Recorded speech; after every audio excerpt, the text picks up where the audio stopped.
Okay, good evening, everyone. International Day for Elimination of Violence Against Women is observed on November 25th and will mark the launch of 16 Day of Activism that will conclude on 10th December 2020, which is which is International Human Rights Day. Declaration of Elimination of Violence Against Women, issued by UN General Assembly in 1993, defines violence against women as an act of general gender-based violence that results in or is likely to result in physical, sexual, or psychological harm or suffering to women, including threats of such acts, poison, or arbitrary deprivation of liberty, whether occurring in public or private life. The violence harms women's mental, physical, emotional, and spiritual growth at all stages of her life, right from schooling, higher education disadvantage, to restricted opportunities for women in the labor market. And you would all agree for this. We at Project Shakti advocates this philosophy and continuously contributing towards a society that is gender blind, morally strong and stable, and thus dedicating this month's Shakti Talk episode 6 for elimination of violence against women awareness talk for girls, women, and everyone for that reason who is present here for identifying violence, protecting self and others, and raising their voice against the violence in the right manner. And for this Shakti talk, we have invited Ms. Sania Talwar. Please welcome Ms. Sania Talwar. Hi, Sania. Good evening. Hi, Judy. Good evening. Very good evening to you and So everybody good to else. thank you. It's so good to have you here. Thank you for accepting our invite. So Sania Talwar began her career as a litigation lawyer and worked in courts with senior litigators for 4 years at Delhi High Court and Supreme Court of India.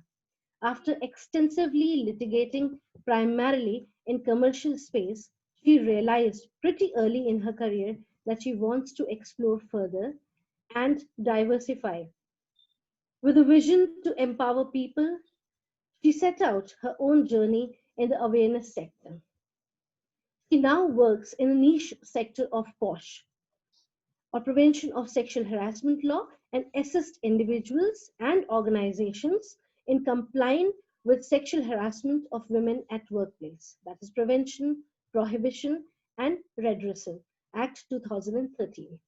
She believes that sexual harassment at workplace needs to be nipped right in the bud, simply because it causes not only mental damage, but attacks the root of equal opportunities guaranteed to every citizen. Her approach is slightly different. She believes that thought-provoking illustrations backed with legal acumen resonate with people regardless of where they come from. Absolutely. I agree. Thus, apart from formally backing her approach from Posh with law, she collaborated with some extremely creative illustrators who share her vision. Sanya understands that POSH laws require not only legal understanding, but also needs to be looked from the psycho-social lens. Absolutely.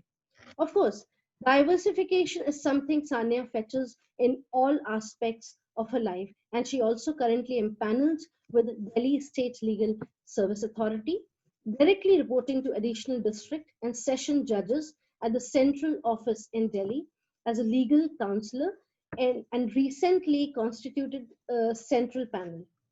Sanya is also a Supreme Court of India legal journalist at Live Law as well.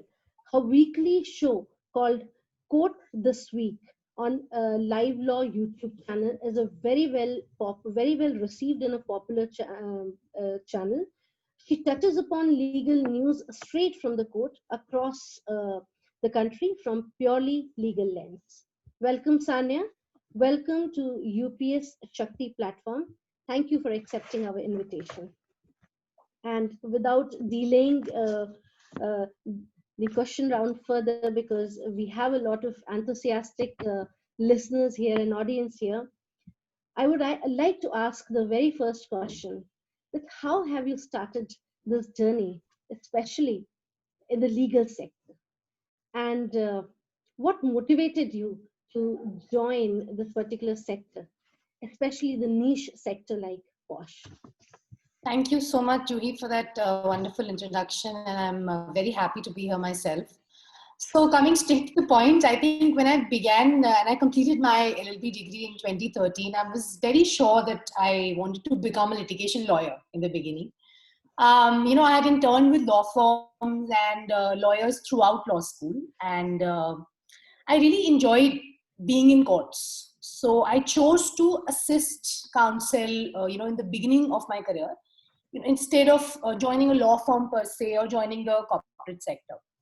I used to do this because I felt like I would get more hands-on experience, and I would be on the field, and I would get to appear in courts, and I would be able to, indulge myself in filings and drafting. So I wanted to get more hands-on experience. But 4 years down, I into my profession, I realized that I wanted to kind of diversify into more niche, awareness-based sectors and more empowerment based oriented sectors. I mean, that is not to say that litigation cannot be the medium for that. But I genuinely, I felt like I wanted to be the reason, however, big or small, to nip issues which bothered me. Even when I was a practicing lawyer, or I was, being in courts, or I was, dealing with clients face to face, I felt like I could use my voice both literally and metaphorically to, kind of generate some discourse and build some kind of, awareness on the field. So, in a way, I wanted to create some impact in real time. That's how I see it.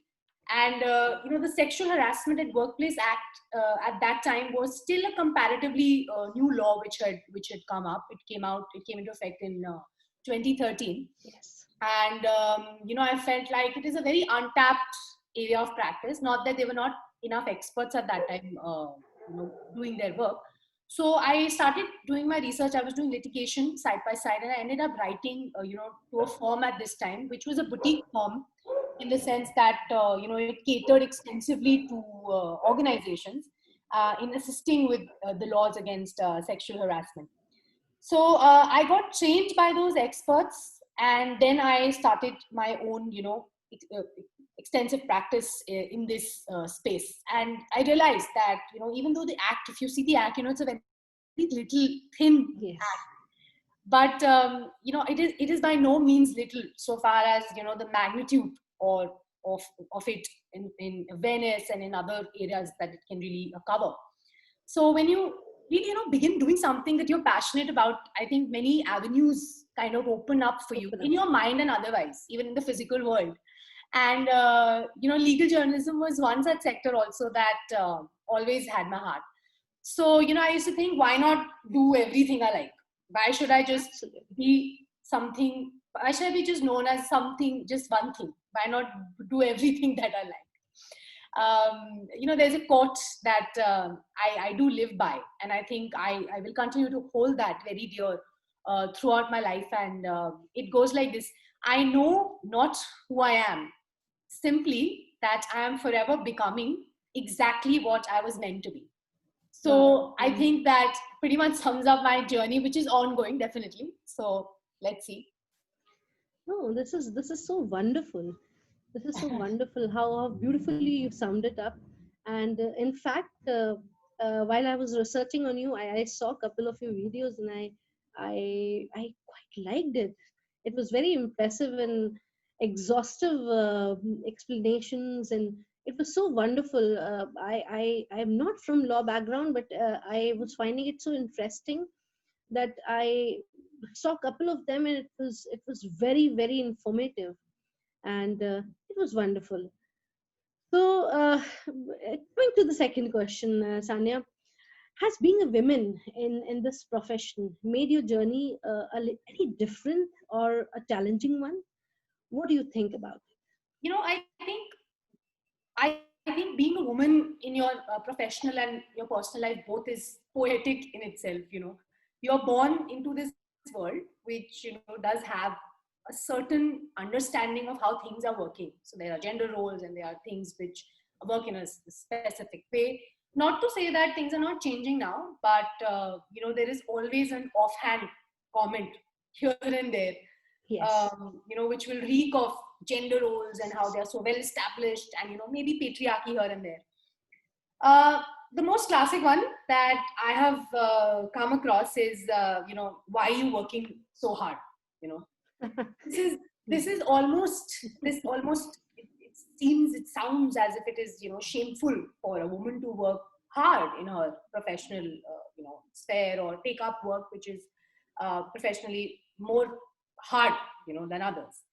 So let me just say that it's not always spoken with malice or bad intentions or anything, but people or people you don't know also, they make such comments in passing.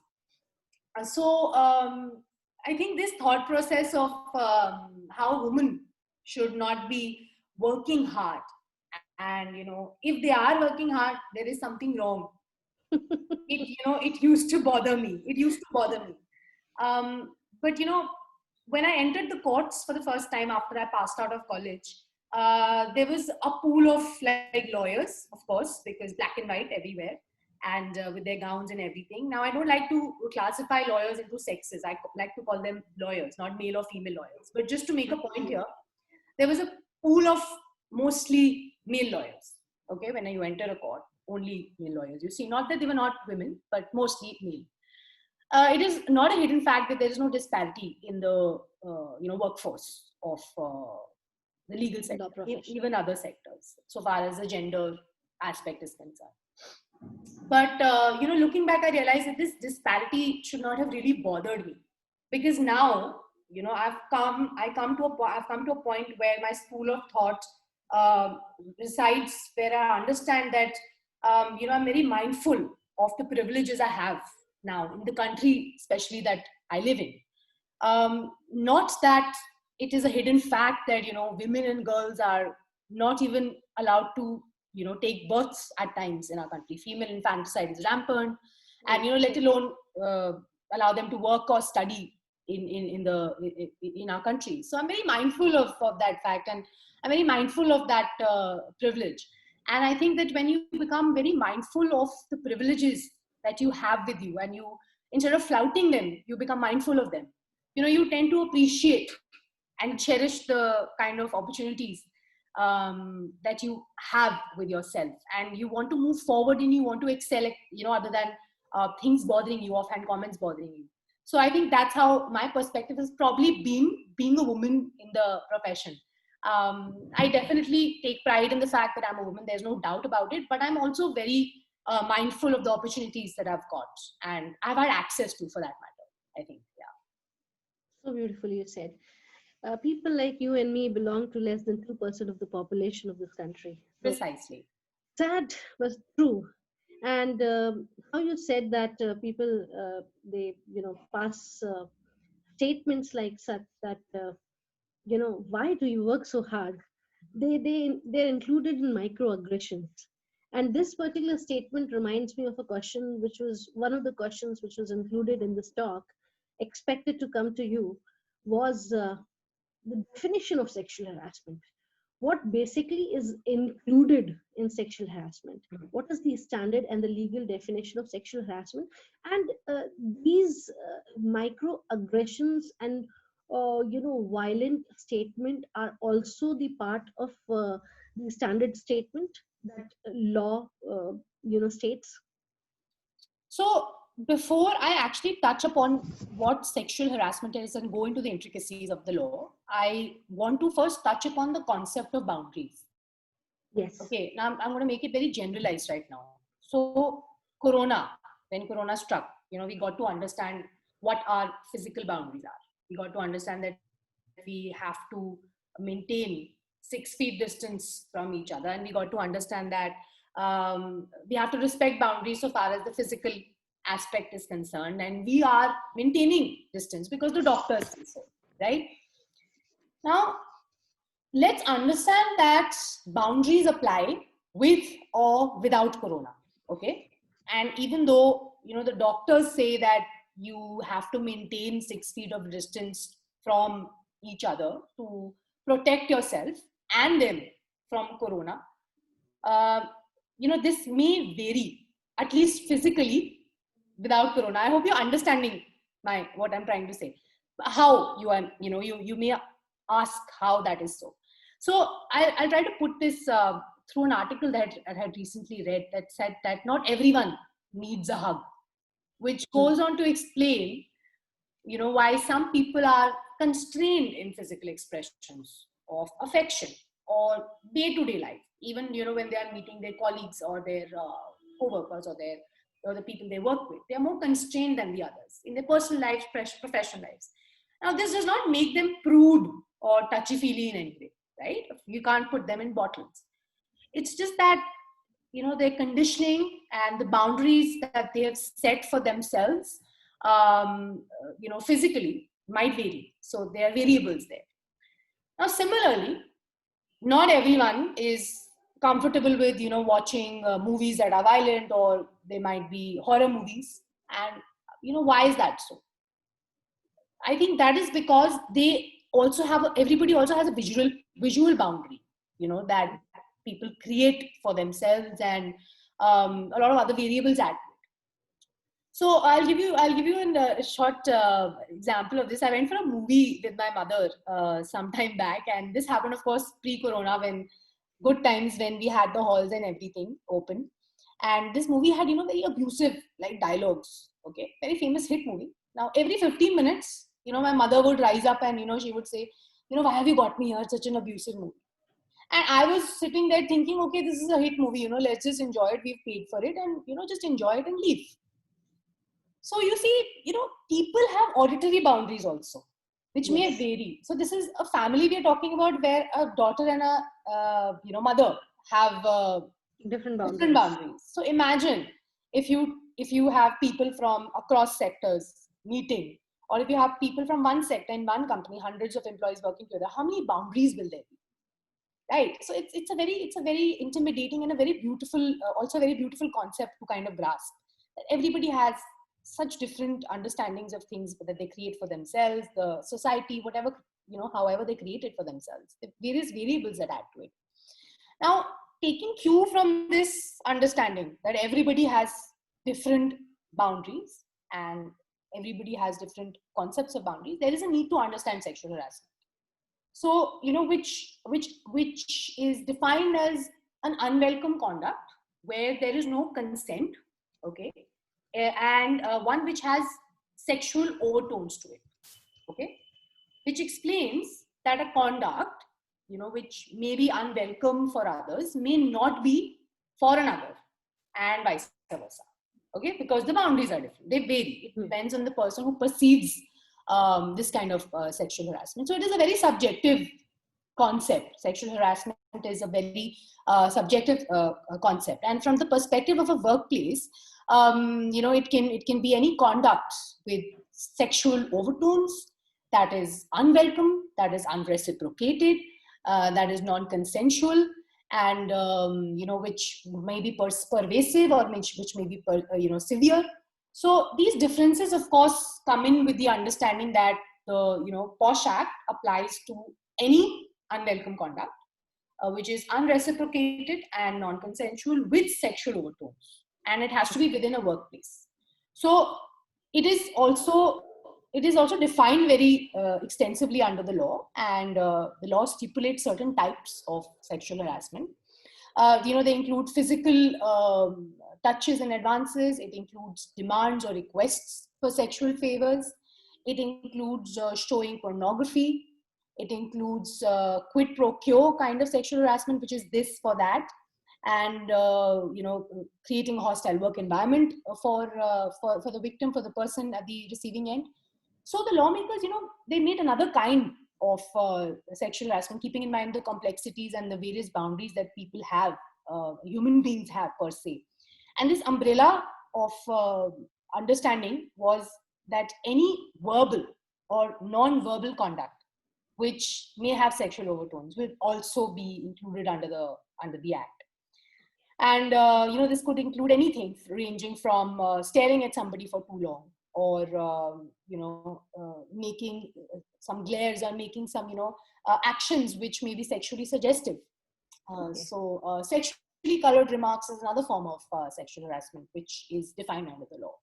And going back to your question now, microaggression. So there is a difference there. Okay. It is very important to understand that sexual harassment is going to be something which is going to be conduct which is going to be sexually suggestive, and it is going to have some sort of unwelcomeness or non-consensual unreciprocation to it. But aggression, say shouting at someone, or passing sexist remarks at someone, or saying something to someone in anger, offhand, without sexual overtones, will not necessarily fall under sexual harassment. That will fall under discrimination, or it could fall under any kind of other harassment, say bullying, right? So it's very important to understand what is and what is not sexual harassment also. Okay. So this is quite elaborative, because the moment you say that it is very subjective, and then we have more than 1.35 CR kinds of subjects in our country, uh, then Yes. it's very subjective, and then they have 5 senses, and then it is sensual also. So Yes. as you said, Yes. so it's multifold, and it's very difficult to explain that, you know how it is sexual in nature and how it is sexist in nature. So my next question is this: that exactly the same. It's coming out of from this. How the sexism or sexist remark can be differentiated from sexual remarks, or sexual harassment per se. How they are. How can one person differentiate between? This happens in our life, on a very common, regular. It's a very regular feature. People make sexist remarks, but how is it different from sexual remarks? So sexism are or sexist remarks are outright discrimination. Okay. Okay. When you're trying to understand sexual harassment, like I said, it's extremely important to understand also what is actually sexual harassment, what will come under the scope of the law, and what will not come under the scope of the law. So though sexual harassment does have its roots in gender discrimination, that is why it actually occurs, but sexism cannot be classified under sexual harassment, as it is conduct which discriminates basis the gender of a person. So there is a superiority aspect here, where one gender is considered to be or favored towards against the other, solely because of their gender. So this it can be attributed to the biases that a person may have against a specific gender, but it may not have sexual overtones. Like comments say that comment to say that you are a woman, you belong in the kitchen. That is a purely sexist remark, but there is no sexual overtone to it. That is discrimination. So in that case, if that happens, the POSH law will not be effectuated. The company's policies or the organizational policies, or going back to the constitution where we have laws against discrimination, that will be effectuated in that case, and those authorities will take care of such a bias, such a discrimination. So that is the basic difference there. Oh, this is interesting. This is interesting. So in an earlier explanation, you talked about workplace.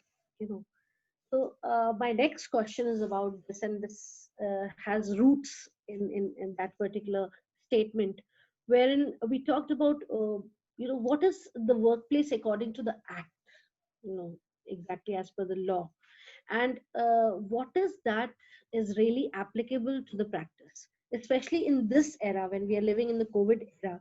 workplace is our homes, and workspaces are virtual.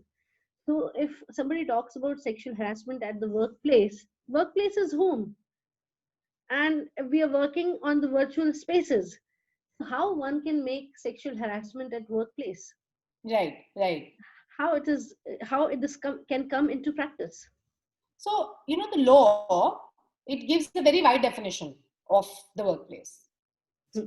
So, first of all, any organization I want to go to the basics, where any organization which has 10 or more employees, they will be required to have a POSH mechanism in place. Okay, a POSH mechanism is having in place a policy against sexual harassment, conducting awareness and training sessions on a regular basis. The organization is mandated to do that by the law, and to have an internal committee in place. Okay, the internal committee is basically, it takes only sexual harassment complaints specifically and no other complaints. For all other complaints, there are separate mechanisms in organizations. So this is like, something that has to be there within an organization. And apart from the brick and mortar offices, that we are so traditionally used to, being buildings and being at workstations at work, and we've typically functioned like that. At the workplace, it also extends to any place, okay, which is visited by a person for purposes of work. Transportation, which is provided by the office, and even accommodation will form, a part of this definition of workplace. Office parties, seminars, get-togethers, all of those things get covered. Now, coming back to what happens now, considering we're all working from home and in the context of COVID, it is very important to know that the law already states that electronic communication will form parts of the workplace. It already states that it will form a part of the workplace. It is very comprehensive. So the lawmakers, they were very pretty far-sighted in the sense that they understood that the advent of technology and the digital ecosystem, and the evolving workplaces where people are remotely working, they're working from home, so all of those things may come up.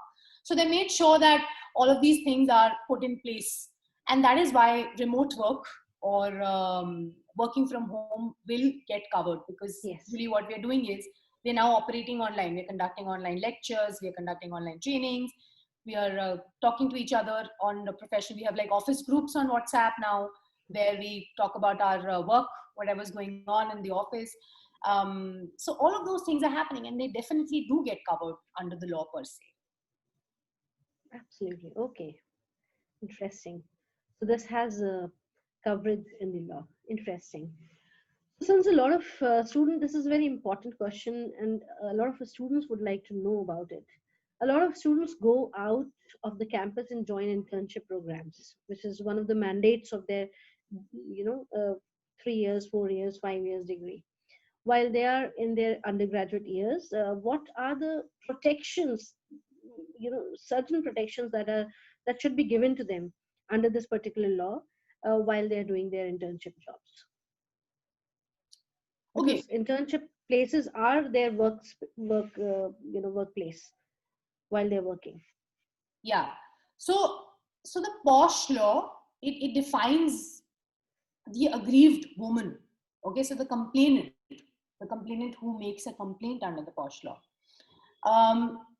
can be an aggrieved woman. So it doesn't necessarily have to be an employee of a workplace who makes the complaint, which means that a woman who is of any age and who can be an employee or not can make a complaint of sexual harassment to this internal committee that we spoke of earlier. They can go ahead and make a complaint against the employee of that organization. So the law says it has to be an aggrieved woman.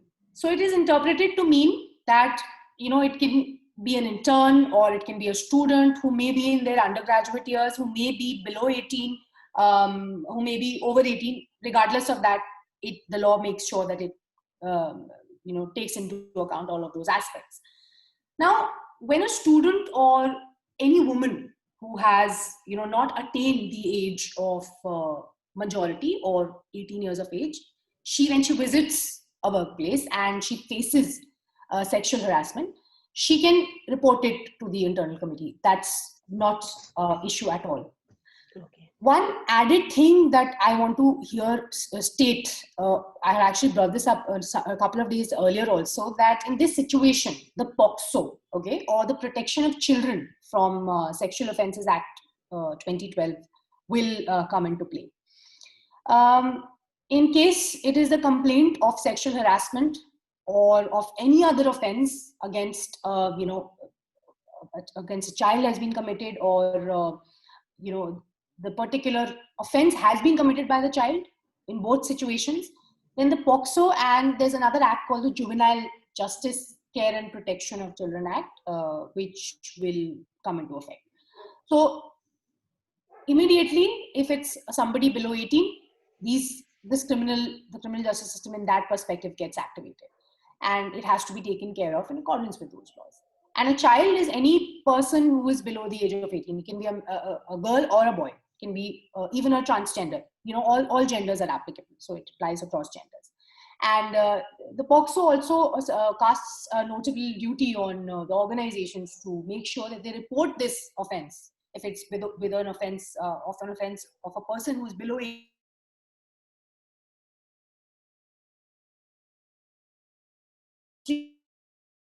So I make sure that it is included in their policies, that this particular clause is there in their policies. Yeah.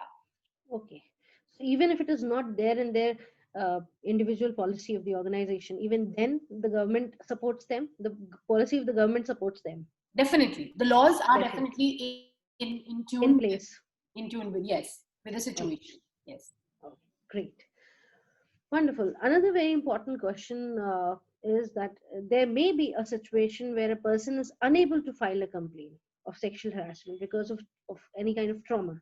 In such a case, what can be done? So, in case a person, so the law also protects a person who is,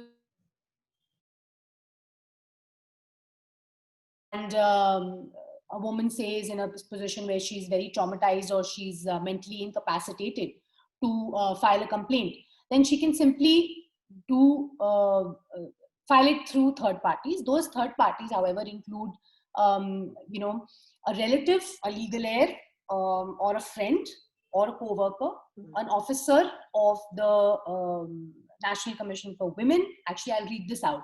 Or State Women's Commission may make a complaint to the IC or on her behalf with her permission. So the law says that, if there might be a situation where a person a woman might even be physically incapacitated because of the trauma, or mentally incapacitated because of a trauma. So in this situation, with her permission, they can go right ahead and file a complaint even within the workplace for her.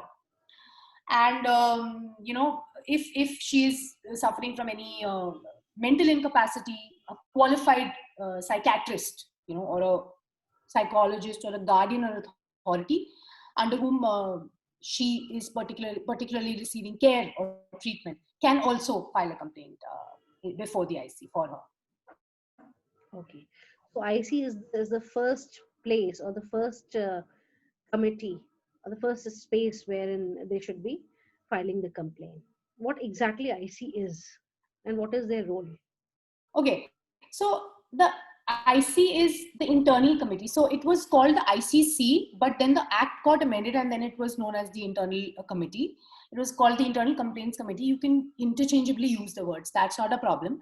But the IC is basically made within an organization, and it includes people of the organization itself. Okay.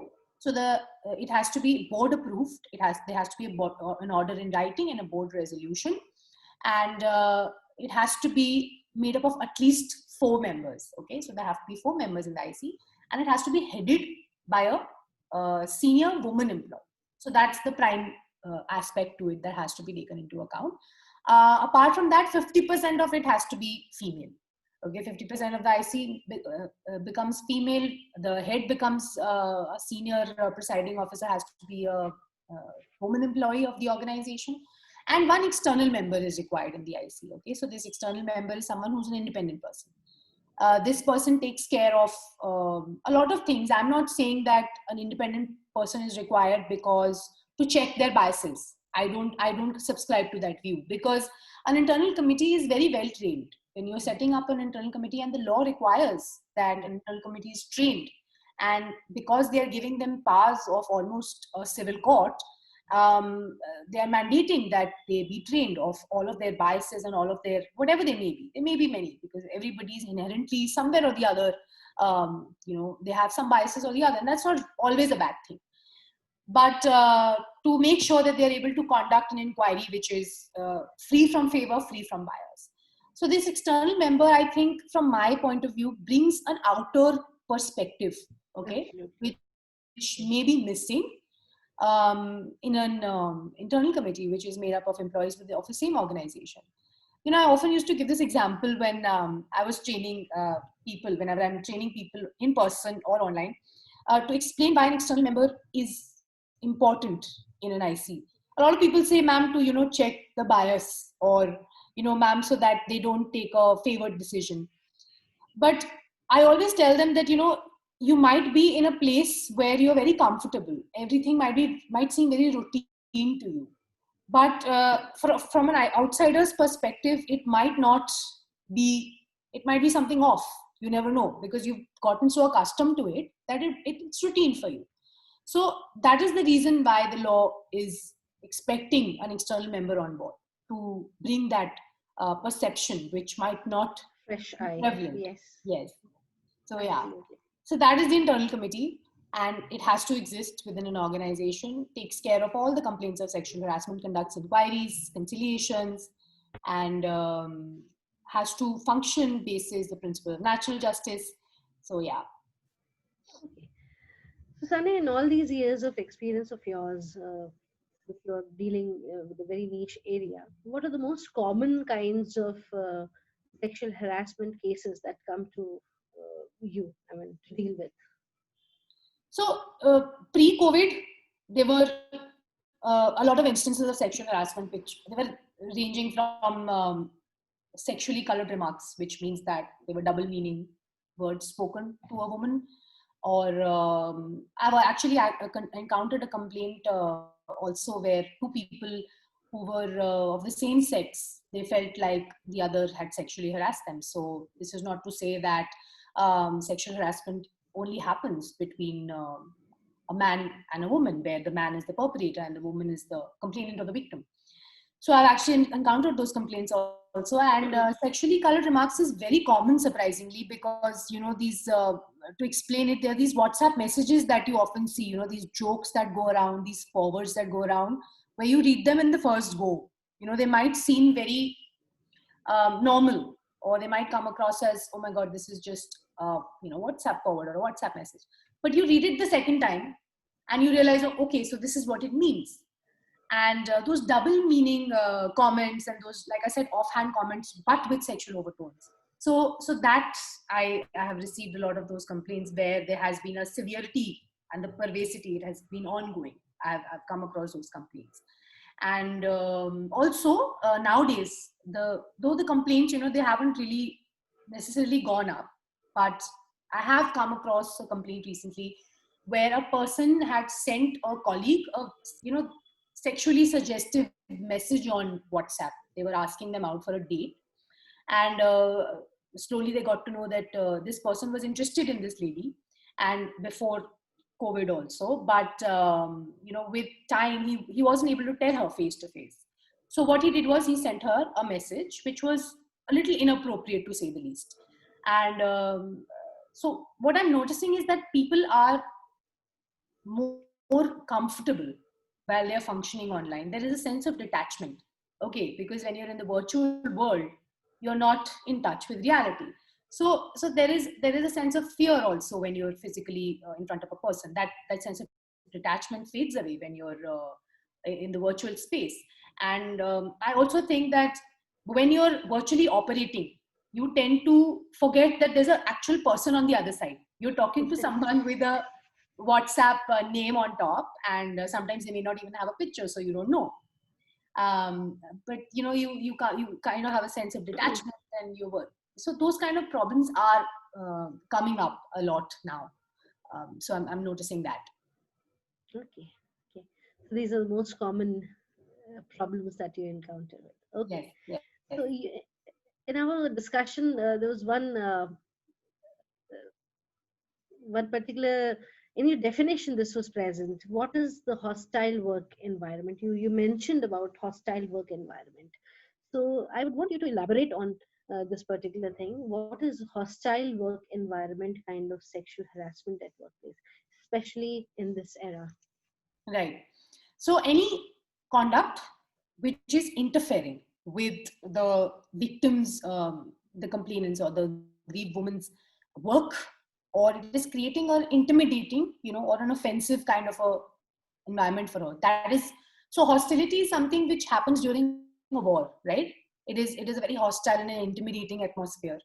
So when you create an atmosphere which might be intimidating for someone to work, I'm not saying that they'll be fearful, because just like they're fearful during a war, but an atmosphere which might not want them to continue working, or they might feel like, it is very offensive for me, where there are comments being passed, jokes, sexual jokes are being passed around, those kind of things.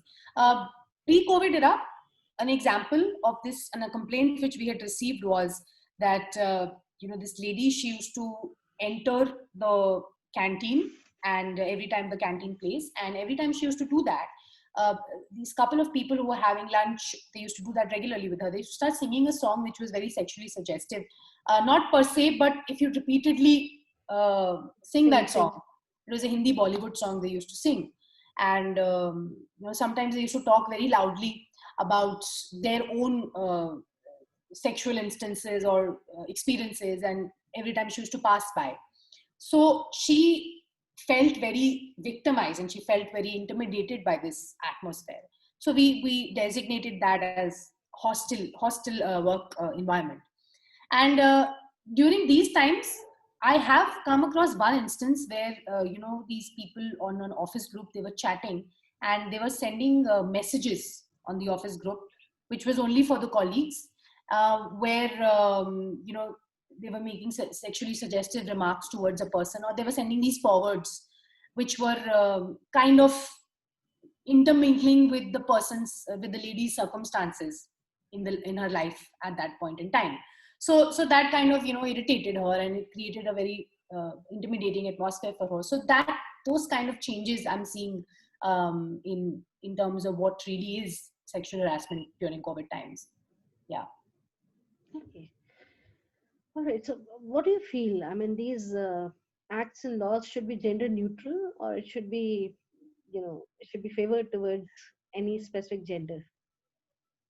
So, I, okay, when I must tell you this, Juhi, whenever I conduct a session of sexual harassment, of awareness, wherever I go, almost everywhere I go, I always come across this question that, ma'am, why is it not for men? Why is it only for women? And let me tell you that a lot of organizations are now coming forward and making policies Neutral. Yeah. So, which is great, and nothing in the law prohibits an organization to have policies which are gender neutral. But let's talk about why this particular law, this particular law is gender specific. I also want to point out to this particular act. I'll read it out. It's University Grants Commission, Prevention, Prohibition, Redressal of Sexual Harassment of Women, Employees and Students in Higher Education Institutions, Regulations 2015. So what this does is, this is a gender neutral law for students. Okay, so students can file a complaint, and they can within universities and colleges which are UGC approved, UGC affiliated, and this also functions in terms of the POSH law only. So there is not a lot of difference there. Just wanted to bring that out for students to know that this is the law of the land. But talking about the Indian perspective of every workplace and every organization, and why the POSH law is a gender specific law, it has its roots in Article 15, bracket 3 of the Constitution. Okay. Now this states that, so the Constitution is the father of all laws. I like to call it not the father, I would say, but the founding member of all laws, because father and mother are definitely at the same level. So why call it the father? Okay. Absolutely. So, yeah. So this states that, the state shall endeavor to make laws which are special laws for women and children. Okay. And it says that even though everybody is equal, everybody is born equal, but it is evident from the society that certain things have made us unequal, and the circumstances have been such and the society has been such where patriarchy has existed and women have been subjugated for centuries. So considering all of those aspects in mind, special laws for protection of women were put forth and they were required. Now, this is not to say that men are not harassed, or for that matter, other genders are not harassed. And it would be wrong even to say that, or to quote statistics here, because just as women face stigma and when they go forth and report issues of sexual harassment and sexual crimes, so do men. And to be honest, we do not have numbers to officially declare the statistics of how many men actually get sexually harassed. And very few researchers are there. Yes, very few, negligible researches. And I don't quote any statistics in this perspective, because I don't have a hardcore statistical analysis of this. So to say that men, the number of men being sexually harassed is lower is a wrong statement to make, because we don't know, right? But of course, like I said, that there is patriarchy and there is subjugation. We know all of that happened, right? And the conversation around sexual harassment, I wanted to know, actually started specifically to women in the workplace as late as 1979. Okay, before that, there was nothing. There was not even conversation or discourse. So this was internationally that the conversation had just begun for women of sexual harassment at the workplace. So it took us years to actually recognize that something like this happens. And in India, the guidelines were framed much later. Okay, the guidelines were framed much later in 1997 with the Vishakha guidelines. Yes. And after this also, it was 15 years later that we got a legislation in place actually, which became applicable to the private sector as well, right? And now I'm very happy to know that in 2019, discourse around making sexual harassment at the workplace, a gender neutral law, has now, it's picking up pace internationally. So 2019, UN started talking about it. And they've started saying that it should be made a gender neutral law. Why not? And even in India, there was a bill in July 2019 which was introduced in the parliament saying that all sexual crimes should be made gender neutral. Not about sexual harassment per se, but about sexual crimes, and it's still pending. So let's see. It took us that long to get a gender-specific law. Let's see what happens with the gender neutrality. I'm all for it, definitely. There's no doubt about that. Yes, yes. That's really interesting. There are a couple of statistics which are correlated to men-specific crime, gender, sexual crimes, and especially in COVID era. So, which are very interesting statistics which I have come across in recent days. Must read. So I'll share the statistics with you. Yes. So my last question, my last question to you, because it's already time, and I mean, what is your message for these young girls who have aspirations to do big in life and to create mark for themselves and create impact for a number of people in their life? So creating a mark and success is, it can mean different things to different people. Okay. Absolutely. So don't gauge your success on the meter of someone else. First of all, never do that. You can be anything and you can still be successful well within your own understanding of what success is. Don't let anyone tell you that you're not successful because you didn't crack an interview, or because you didn't get that award, or you didn't get married, or because you are married, or you have children or you don't have children. All of those things do not define you. And I have also come to believe that the perception of people about you who don't necessarily know you is only worthwhile till it is positive. Okay, know that those who criticize you without knowing you are ignorant. So keep that in mind, keep that focus in mind, and move forward without giving a thought to other aspects which are absolutely irrelevant to your life. Wonderfully said. So with this, I'll open the forum. Should you have questions? please free to ask. You may write these questions directly to me or on the question answer uh, box. You can directly write it to me. I can see some chat sessions here. Yes, you may please ask some questions. Somebody has written.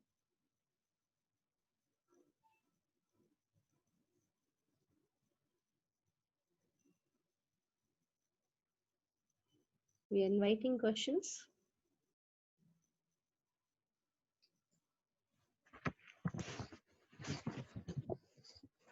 Okay, somebody has written to me that how to become a posh expert.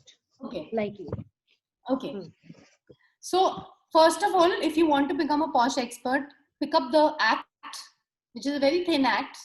Let it not intimidate you because it's anyway very small. So pick it up, start reading it, and you begin exactly from there.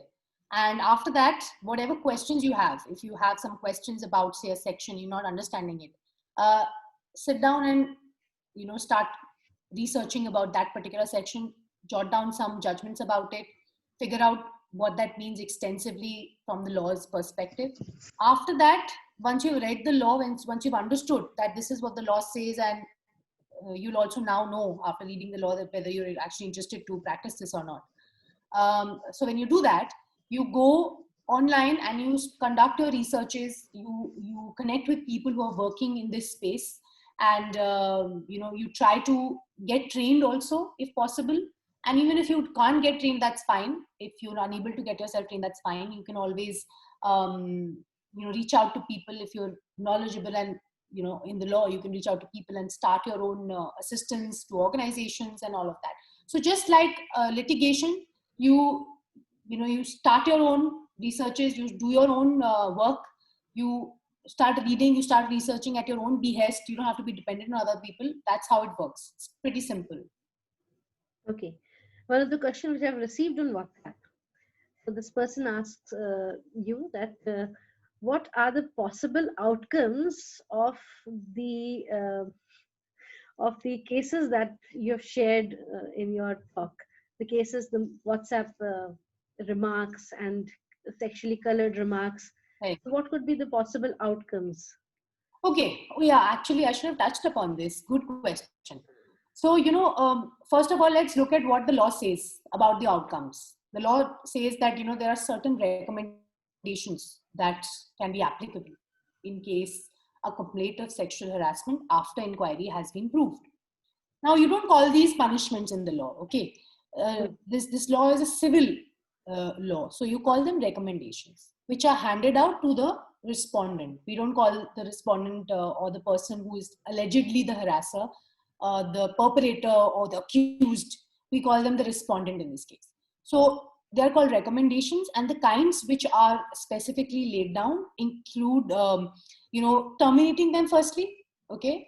Secondly, it can be cutting a part of their salary and giving it to the complainant, awarding it to the complainant, cutting short their promotions, taking less stringent measures like giving them a counseling session to make them understand the concept of boundaries, like I had picked up in the beginning, so that they might be aware of how to behave, or particularly how to address people in the future. So all of those things can be done. Those can be the possible outcomes. And when it comes to specifically dealing with the complaint of sexual harassment and figuring out what the outcome can be, it doesn't just depend on one message, and doesn't just depend on what is said by the complainant only or by her witnesses only. It has also a lot to do with what other circumstantial evidences we have in place, whether we have any CCTV footages, whether we have any other messages, any other emails, what the respondent has said. So, like I said, principles of natural justice will be followed. They have to be followed. And any deviation can attract huge penalties by the court. So if it goes to court, the IC can be in a bit of a crux. So there are proper mechanisms in place, and the outcomes are obviously dependent from a complaint to complaint basis in real time. Okay, another question which I've received is, can I also file a FIR with along with filing a complaint in ICC? Yes, you can. There is nothing in the law in the POSH law at least, which bars you from filing a complaint, an FIR under 354A of the Indian Penal Code with the police. You can do that. You're absolutely allowed to do that. However, understand that even though there's no bar and nobody can stop you from doing that, if you're in a situation where you're mentally traumatized and you want to actually approach the police authorities, it is well within your right. But understand that when an inquiry, you've started an inquiry, you have to speak to the IC, try to speak to the IC and try to understand how their process will work. There has to be a lot of trust building between you and the IC when you're dealing with when they're dealing with your complaint, especially. And if you still feel like you need to approach the authorities and you need to go to the police, it's well within your right to do so. Both things can simultaneously run together. Okay, there is a perception in a lot of people's head that once a police complaint gets registered, the IC cannot function. The IC can definitely, keep their inquiry going. All the more reason why they should. Okay. Another very interesting question is, how can I protect myself from all these things?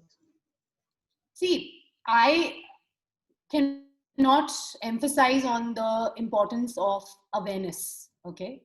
Uh, I think being aware and being very mindful of the rights that you have and educating yourself about the rights that you have, being aware of those rights.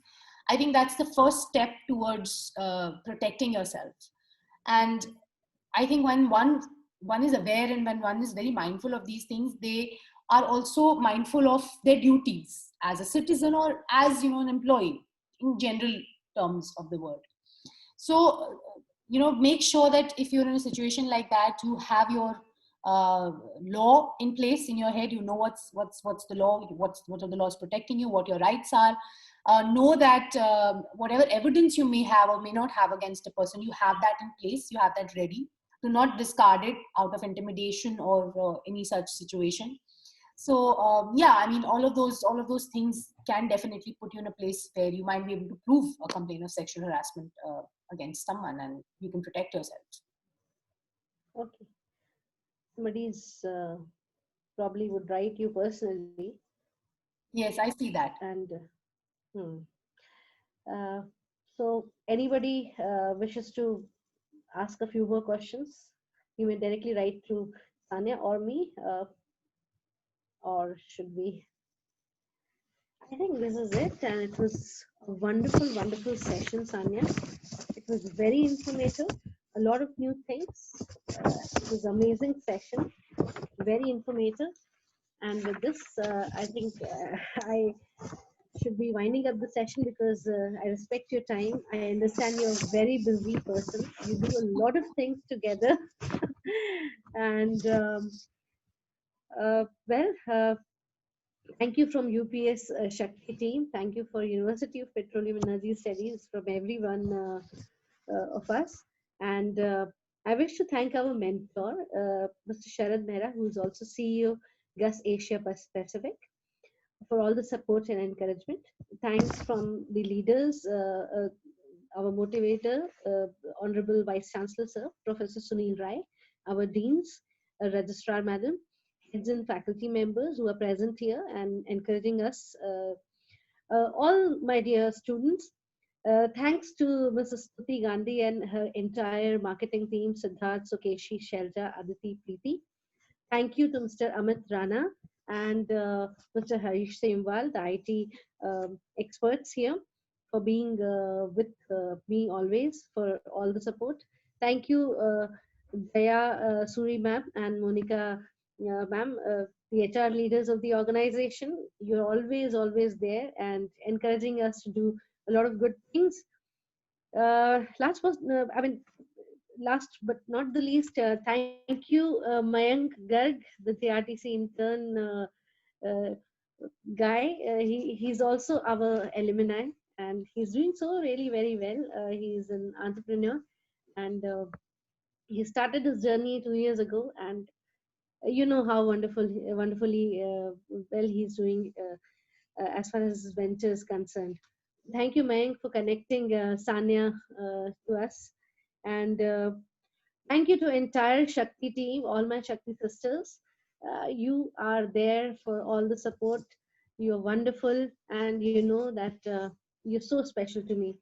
Uh, Thank you, all the students, all the participants, all my lovely people out here. Thanks very much. Thank you, Thank Sandhya, you, Juhi. for coming. Thank you so much. Thank you. Thank you for joining us. And this association is going to go for multiple reasons. It has a long. It's going to be a wonderful. I mean, we have many other things to do together, definitely in future also. Yes, definitely. Thank you. Thank you so much. Bye. Take care. Bye. Take care. Thank you.